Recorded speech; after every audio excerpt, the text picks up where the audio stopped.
Hello everyone, welcome. I am Carla, Cosmic Crone, and it's time for the New Moon Divine Feminine Astrology reading. We have a new moon with, it says share this video with friends. The new moon is in Virgo. Let me see what happens if I click share.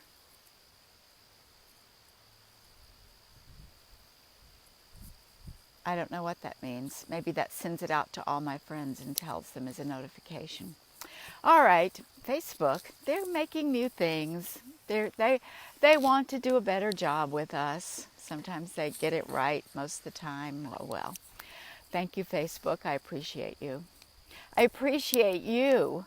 I appreciate you coming into my garden. I will be doing it out here in the garden for as long as I can. It is gorgeous. The sun is just popping through the clouds. And I don't need those notifications, thank you, while I'm trying to be live. Now I know the downside of it.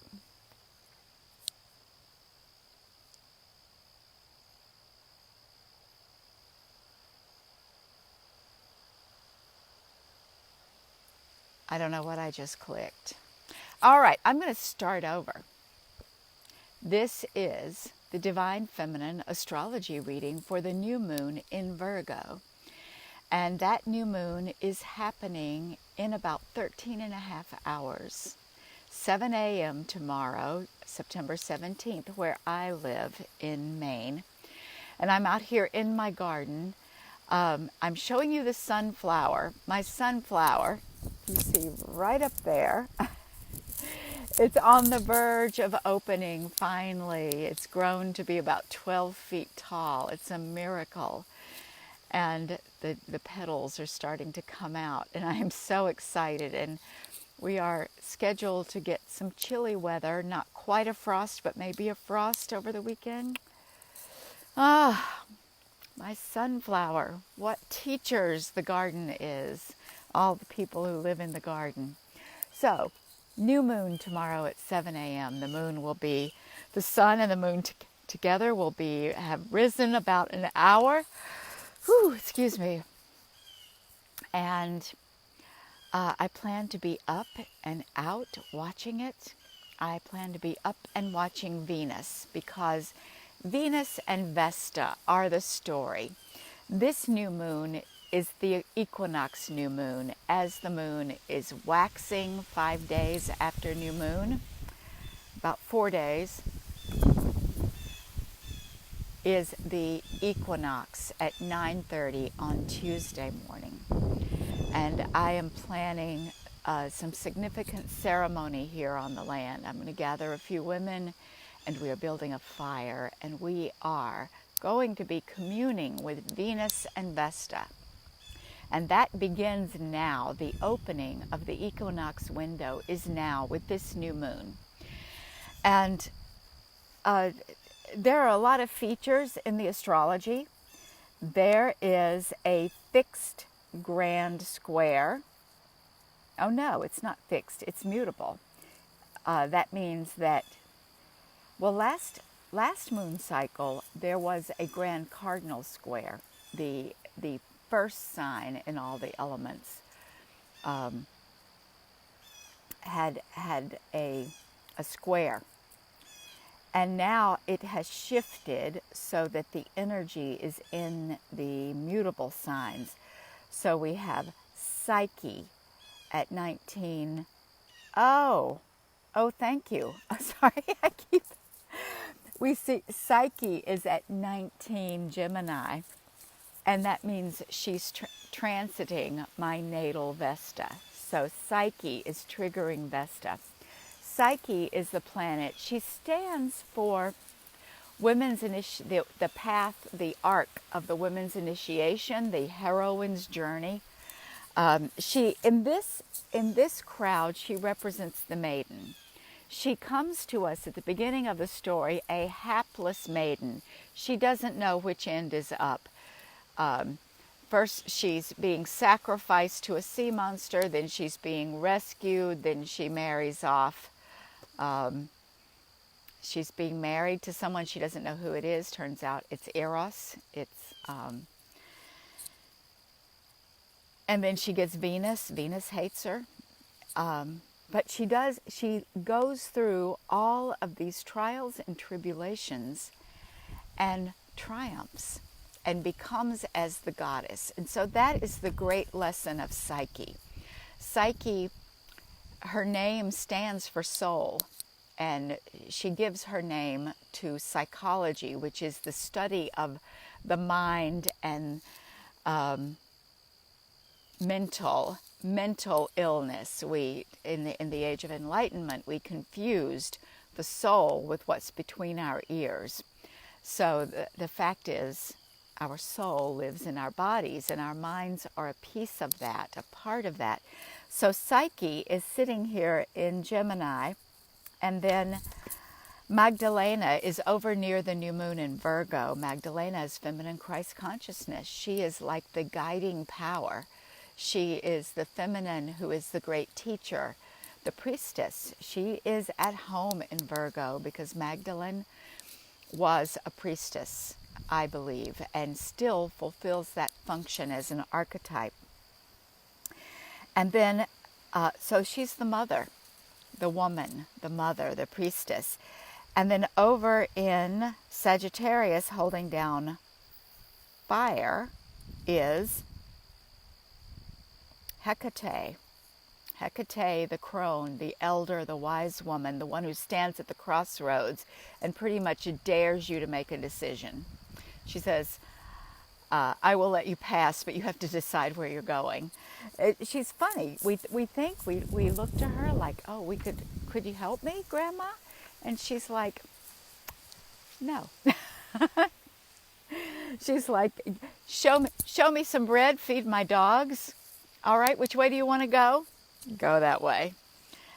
And I think she makes us pause and tap into our own wisdom. She's a tricky one, that Hecate. She's a trickster.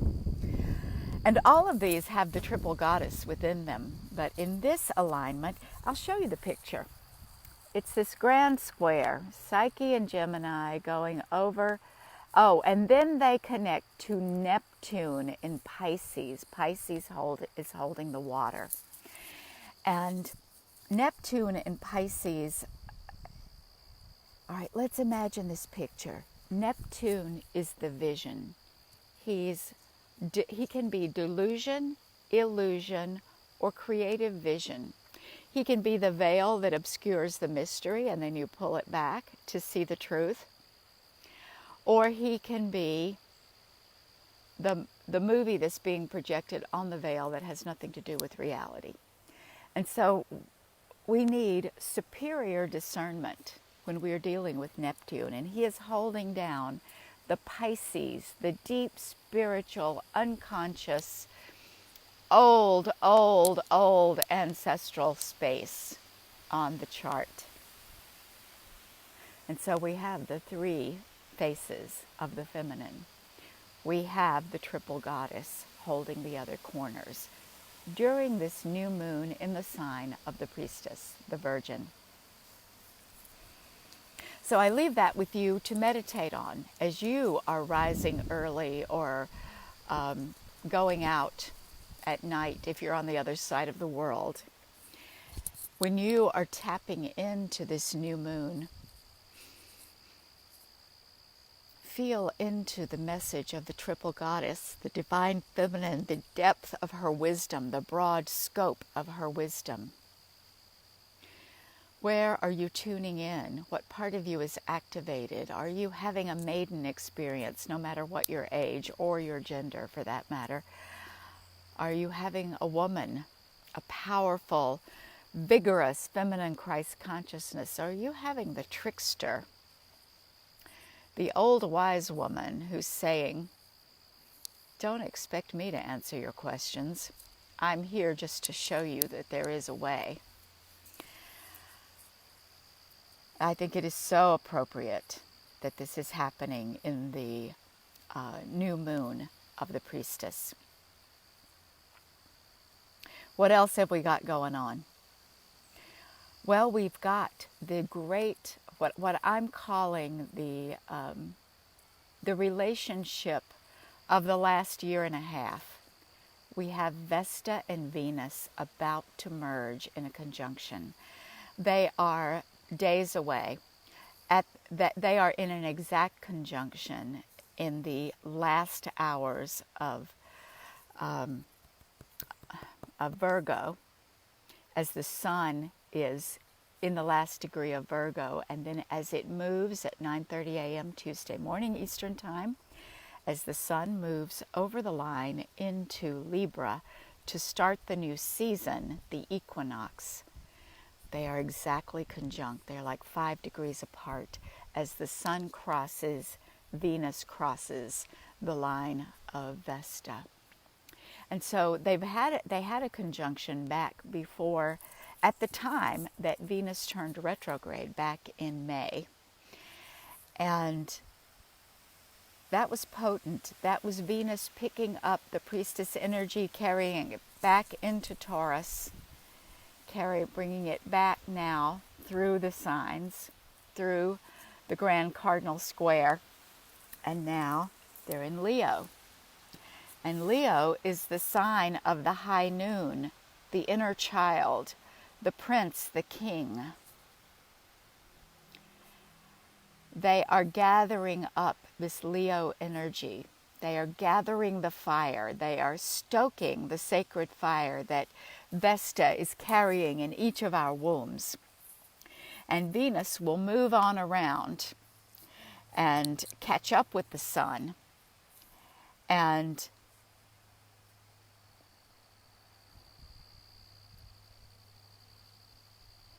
Vesta is going to go around next spring, in about 6 months from now. Vesta will be in Virgo, and she will go retrograde again in Virgo. Vesta is having an Earth retrograde series. I've not studied the various patterns of Vesta before, but I'm noticing this because of last August, and then 18 months later, in March, she will be retrograde in another Earth sign, the sign of the Priestess, her home. So Vesta and Venus have a whole lot going on, and it all happens to be affecting my chart, so it's influencing my work. And if you wonder how it's affecting your chart, then contact me. We'll get you a reading.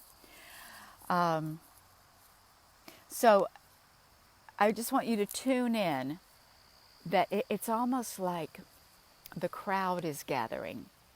The assembly for the great ceremony of the equinox, the great ceremony of the moment of balancing. And a friend of mine reminded me the other day, as we were talking about this and we were anticipating the ceremony we're going to have next week, we talked about what surrounds balance is chaos. And of course, as I have done the Sex and Sovereignty masterclasses, we have been talking about chaos. We opened with Eris, the goddess of chaos, because when we make a shift, when we jump up to another level of power, when we open the doors to new awareness, when we change our lives, our minds, society, chaos is the result, and we can see it all happening now. That has been 2020. That has been 2016 through 2020, and it will continue probably through the United States' second Pluto return, which is actually, is it a second? It's not a second Pluto return. It's the first Pluto return. So just recognize that all of this is happening in a much bigger context that has been playing out for the past 4 or 5 years and is going to continue to play out for the next 4 or 5 years. This is a pivotal moment, this 2020, this beginning of this decade. And we've certainly felt it, and we've seen it, and Earth and nature has shown us. And so what do we do with it? What matters is what happens inside, and that is how the astrology can support us, because as we see, we've got the grand square that is the maiden mother, and crone, the triple goddess, lined up with Neptune, the visionary. The one, oh, he can be capricious. It's almost like they have to gang up on him and squeeze him to say, show us the truth, Neptune. Give us a vision. Don't mess around with us, Neptune. Not if you know what's good for you. I like to see the women in all of their bitch glory, the goddesses. Don't mess with me. They've had enough of that, because what happened with Vesta back in August of last year, of 2019, she made a conjunction. She turned on her retrograde in a conjunction with Algol, the demonized goddess. So it was like she was at the altar of the dark goddess saying, it's time to wake up, and I will carry your worship, your awareness. I will feed your altar, because that's what the world requires. And so now it is continuing, and this time Vesta and Venus are together. We've got her, she's with the Queen of Heaven. She was with the dark goddess. Now Vesta is acknowledging the Queen of Heaven. Speaking of chaos, what else is happening at the moment of the new moon and continuing through Equinox? Mars and Black Moon Lilith. Mars retrograde. He has scooted all the way to the final door, the back door of Aries, his home, and now he has paused, he has turned, and he is resuming, he is revisiting his conjunction with Black Moon Lilith. She is the goddess before patriarchy, the formless substance in the universe, in the cosmos, the cosmic feminine that contains everything, including the masculine. And Mars is going and he is uniting with her. He is igniting that formless stuff. And then she comes into form. So they are having a potent creation moment, these two. A week or so ago, they were in conjunction, maybe a couple of weeks ago, before the turning of retrograde, last full moon for sure. And now they're doing it again for this new moon. Do not underestimate that power. So we have, as we go onward into Equinox, we have the waxing new moon, now growing bigger, and we have Mars in consort with the feminine cosmic void. And then he's going to, after he meets up with her, he's going to back up into Eris. In fact, that conjunction is already effective. A second conjunction with Eris, the goddess of chaos. And Eris and Mars, they're actually siblings. They are the children of Hera.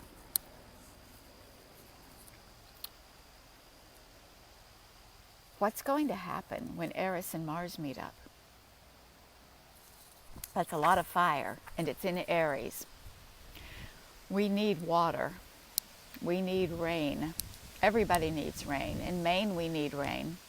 We are in official drought condition, even though it looks awfully green compared to other parts of the world. Still, people's wells are drying up, and the soils and the forests have not had the rain they need.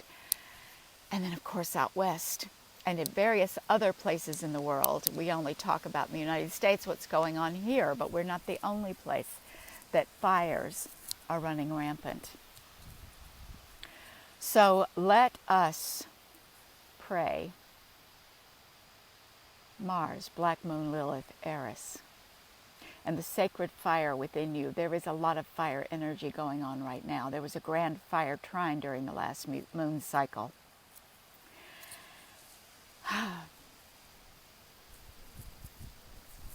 Let us pray at this time of balance that the fire will be balanced by water, that the fire and air, the blowtorch of the fires out west and wherever they are burning, and in our passions will be balanced, mitigated, soothed,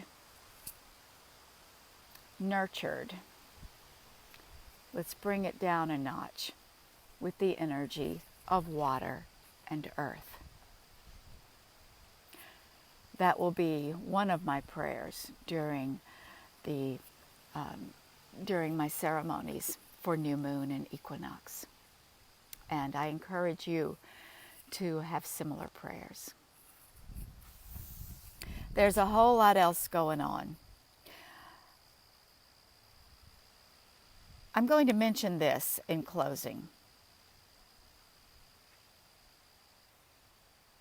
Well, I guess I'll mention this. Just Mars and Black Moon Lilith and Eris are in conjunction with in square with the triple conjunction of Saturn, Chariklo, actually it's quadruple, Saturn, Chariklo, Pluto, and Jupiter is close enough that he's in there.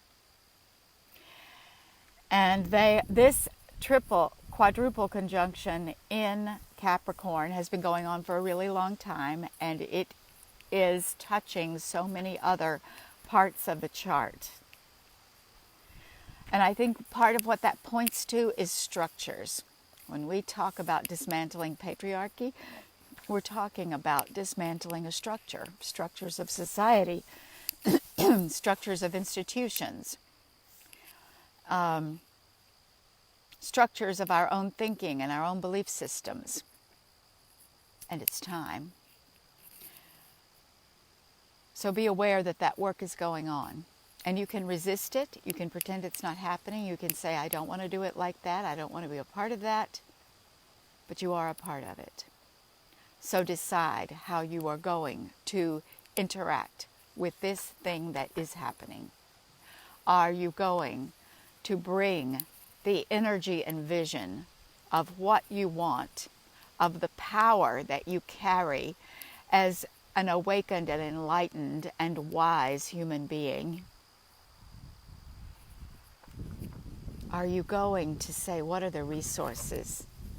What are the resources in the sky? What are the resources in the earth? What are the resources that I and my circle bring? What are we choosing to create? This is the moment. This is what we have available to us at every moon cycle. New moon, full moon, the four quarters and the cross quarters, and the rising and the setting of the sun. We have these portals we walk through. Walk through them with your eyes open, your heart open, your womb activated, your orgasmic energy fired up. This is what is required.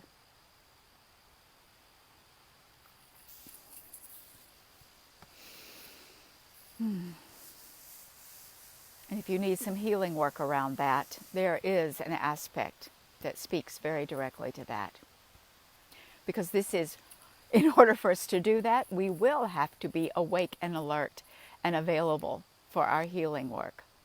Dismantling patriarchy, misogyny, racism, inequities of all kinds starts with dismantling them inside ourselves, recognizing how we have embodied them and propped them up because we were trained to.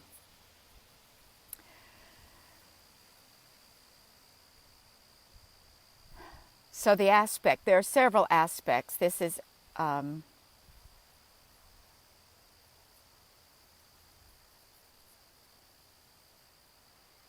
just going to speak about this part. There is a connection. There is a long-standing conjunction in Taurus of Albion, the thresholder. He is the one who guides people through the doorway through birth, through the doorway of death, through the doorway of sex. He is the initiator. or the shaman who participates in the initiation.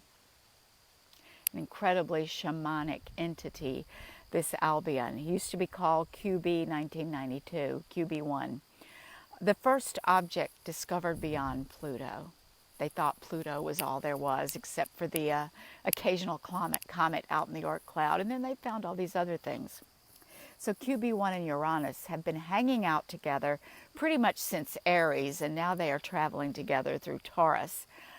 And these two together, Uranus is spiritual epiphany, sudden transformation, things coming out of left field, the things you don't see coming, things of a global nature, things that have a big impact, things that lift you up, quantum leaps. This is Uranus.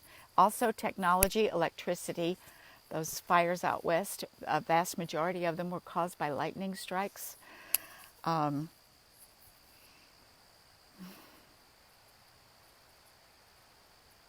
What lightning strike, what thing out of the blue, out of the beyond, is going to kick you over the threshold? This is where we are. We are constantly rebirthing. We are constantly dying. We are constantly awake to our orgasmic energy. We are either actively suppressing it or actively directing it.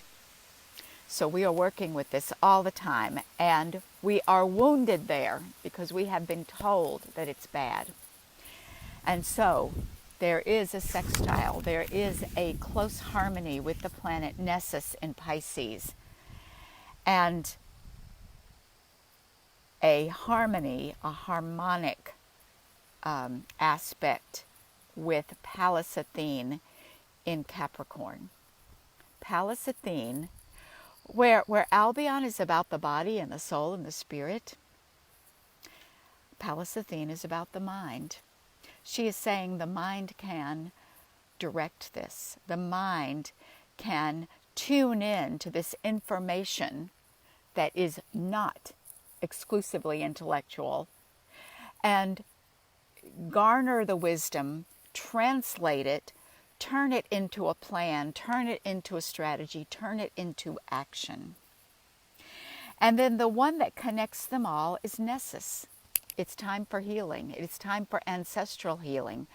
And because it's happening at the new moon, this aspect, the new moon, and it's still active at Equinox, we can see it as the structure, the plan, the strategy involves ceremony, involves creating a container, applying the intellect to the form,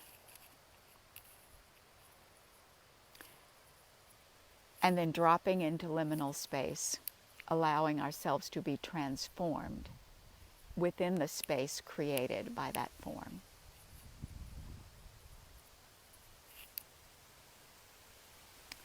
And the healing that you bring, you contact your ancestors. Any cord cutting that needs to be done, the new moon is always a good time to do some cord cutting, either the new moon or the full moon, but whenever it's up for you, that's when you do it. So right now, Nessus is saying, I'm here for your healing. I show up bearing all the gifts of your ancestors, all of the trauma, the abuse, the war, the dislocation, the dysfunction, the alcoholism, the drug abuse, the physical abuse, the sexual abuse, all that stuff from your ancestors. You're carrying some pieces of it within you that you came here to work with at this time. You get to transmute. There's a bird.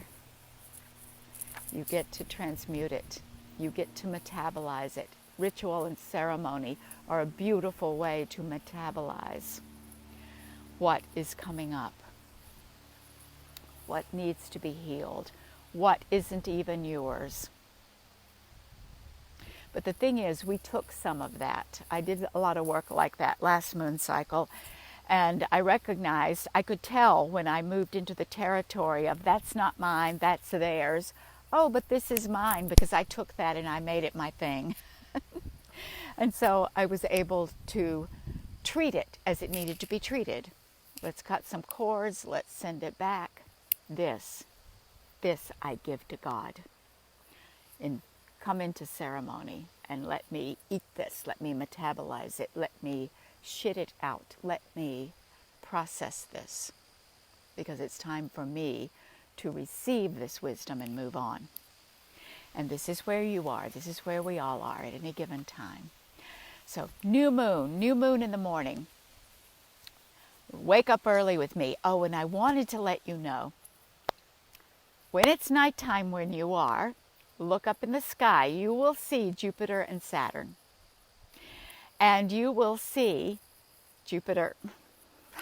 Jupiter is here, Saturn is here, Mars is over here. I'm looking up in the southern sky. Mars rises red. Mars is coming, I think October 6th, about halfway through the retrograde. He will be as close as he ever comes to Earth. Really beautiful. So you can see these planets right now. And if you get up early in the morning, an hour or two before sunrise, you will see Venus rising. And tomorrow, let's say tomorrow or over the next few days, when you get up early and you see Venus rising before the sun, you can't miss her. Know that Vesta is there too. You can't see Vesta. She's too small and too far away. But they are there together. So open your heart to receive the communication from Vesta and Venus together. What are they telling you in your life? That is the new moon reading for Virgo. Have a blessed new moon, and I will see you again soon.